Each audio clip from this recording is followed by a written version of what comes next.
Candidates are making themselves available to replace the failed Nazi oyster farmer in the Maine Senate race. One of them is Sheena Bellows. Or is it Shenna? Shenna Bellows? Sheena Bellows? It doesn't matter that much. I'm in. The people of Maine have been building something real, a movement that deserves to go all the way to November, blah, blah, blah, blah, blah. My point of bringing her up is we've heard about her before. Grant Platner is not the first Mainer to make enough of a spectacle of themselves to generate national attention. Remember this Zoom call back in the day about trying to remove Trump from the ballot were he to run again in 2024? Well, what Secretary Griswold just said and named is something that was unimaginable 2 years ago or 10 years ago, and that is election sabotage. It is a crystal clear example of what's happening all across the country. So we need to organize to make sure we have better leaders in positions of power to fight back against that. Secretary Benson talked about voter suppression, and that's something that when we started our careers at the ACLU and Southern Poverty Law Center, Southern Poverty Law Center, fighting back about systematic, structural voter oppression, targeting specifically Black and brown voters. It's rooted in white supremacy. That is something we have to continue to do work on. And Secretary Merrill talked about the For the People Act and the Freedom to Vote Act. We must have federal standards all across the country. And then finally, just to echo my colleagues, this is rooted in a deliberate an organized campaign to discourage people from participating in our democracy. It is an attack on our very democracy itself, because when everyone participates, everything that we care about, social justice, climate justice, economic justice, we win. Those on the other side are trying to discourage people from participating. That's what this really is about. We have to fight back to protect our democracy, to protect everything. Yeah, and so that's such a good point. Yeah, great point. Thank you so much. And this was on a call with other secretaries of state. She's the main secretary of state. Benson from Michigan, Griswold from Colorado. All of these ladies were involved in trying to prevent Trump from ballot access in their states in 2024 when he was running again. That was a Zoom call where they were foreshadowing all the positions that the Democrat Socialist takeover would present, including opposition to things like voter ID that we're fighting out now with respect to the SAVE Act that has beset the DSA party, despite the fact that 85% of the public supports such modest measures. She's one. Another candidate is this guy named Jordan Wood, who I guess ran unsuccessfully for federal office in Maine previously. And it's another tattoo story. This time it's not an SS tattoo. He has an Obama logo tattoo on his arm. I got this tattoo a few years ago as a reminder of what hope and a positive vision can do in our politics. And yes, I knew what it was when I got it. I'm not sure which we should be more offended by. And then, of course, Troy Jackson. He's the Maine legislator that's been backed by the DSA, already endorsed by them.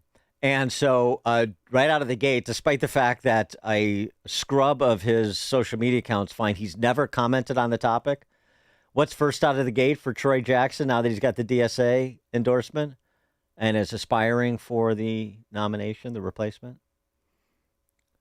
Stop the genocide in Gaza. Right on cue. More authentic working class heroes in the offing in Maine, as throughout the party. For more on all this, please be joined by John Hinderaker, president and Center of the American Experiment and contributor to Powerline, powerlineblog.com. John, thanks for joining us. Appreciate it.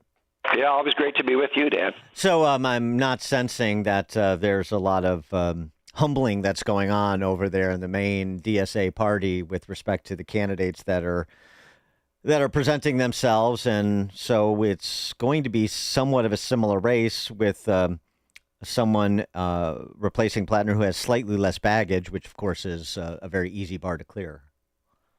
Yeah, I mean, they're going to come up with another socialist replacement.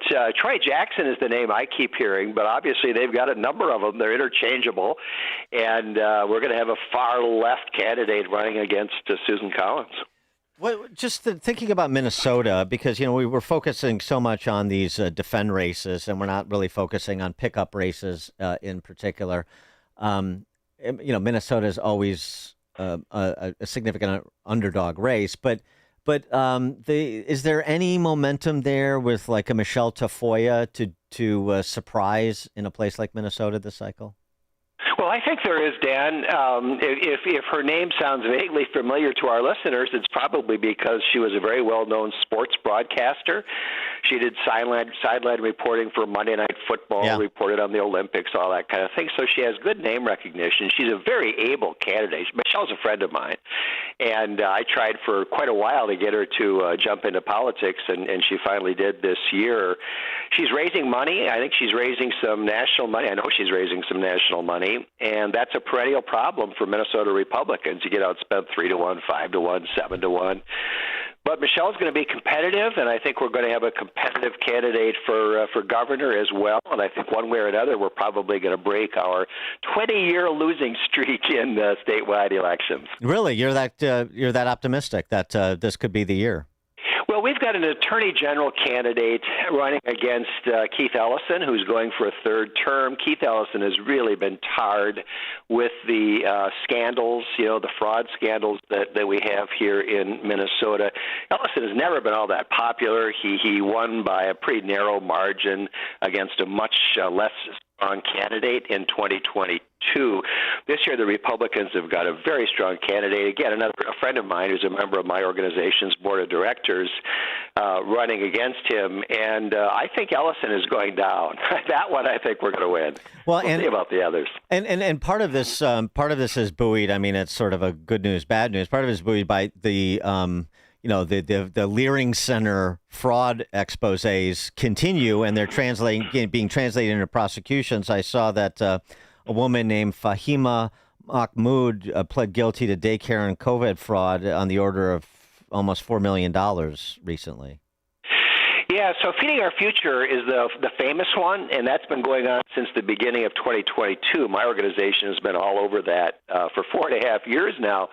But just before Memorial Day, the U.S. Attorney's Office down the first 15 cases involving around 50 or so criminal defendants that arise out of Medicaid programs in Minnesota. Now, this is an old-fashioned Medicaid overbilling, where the checks are being written to doctors and hospitals. This is people setting up nonprofits, sometimes for-profit organizations that provide or claim to provide soft services to poor people. And these Medicaid programs in Minnesota, the U.S. Attorney's Office and the FBI say that at least half of the $18 billion spent on them in the last, 4 years or something was fraudulent, at least half.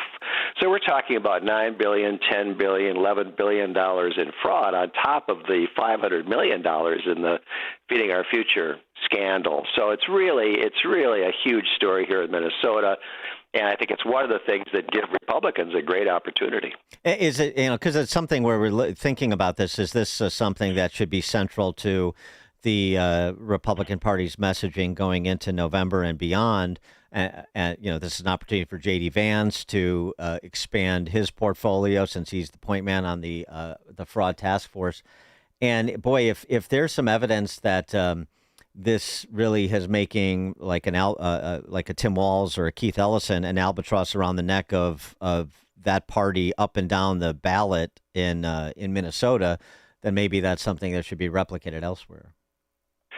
Well, people talk about California for starters. I mean, California, obviously a huge state, and they're as far left as Minnesota. I mean, you read people speculating that the fraud numbers in California dwarf the billions we're talking about in Minnesota. I'm sure that's true. And then states like Ohio have come up as having a lot of fraud in welfare programs. So I think whatever state you're in, this is an issue that ought to be investigated and ought to be pursued. We recently had a missive issued by the Mayor of Chicago, Brandon Johnson, that Chicago's experienced an increase in ICE enforcement activity. Now's the time to stand united, support our neighbors, blah, blah, blah. Our office is monitoring. Point is this. They're trying to continue to demagogue the issue, even though ICE is continuing enforcement, but much lower profile. They've made a tactical change in approach given from, the operations earlier in the year and last year in places like Chicago and Minneapolis.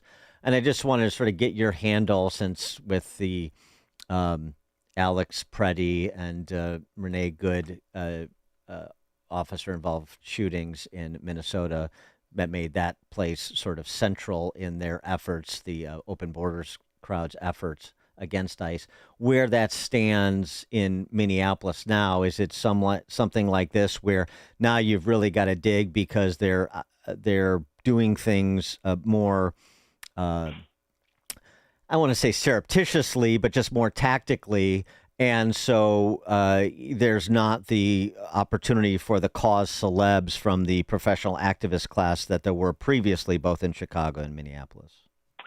I don't think there's much going on here. It's not in the headlines. We're not seeing violent clashes, nothing like that. The two cases that you mentioned have not been in the news. The investigations are ongoing, and with luck, they'll still be ongoing in November. Right. And so the Democrats obviously are trying to run against President Trump, and ICE is part of that. We poll every quarter with our magazine, Thinking Minnesota. We don't do it. We have a pollster, but so we poll the whole ICE thing, and it's not that great an issue for Democrats, contrary to what you might think reading the newspapers. Large majority of Minnesotans want local law enforcement to cooperate with the federal authorities, not try to frustrate them. And an overwhelming majority endorse ICE's mission. They say if you got an illegal alien who's also got a criminal record here or anywhere, he should get out. So, I'm not sure that the whole anti-ICE thing, it was great for the activism, for drawing people in from around the country, getting the headlines. I don't know that it's a great issue for November. John Hinderaker, president of the Center of the American Experiment, contributor to Powerline, powerlineblog.com. John, thanks as always. Great to be with you, Dan. You too. And John, join us in the elfwealthgroup.com answer line. It's news, opinion, insight. This is Chicago's Morning Answer on AM 560. The Answer. Business owners, now's the time for your business to make the move to a locally owned business bank. Hi, Mike Gallagher here to let you know that you don't have to look far. Signature Bank was founded in Chicago with a simple mission to help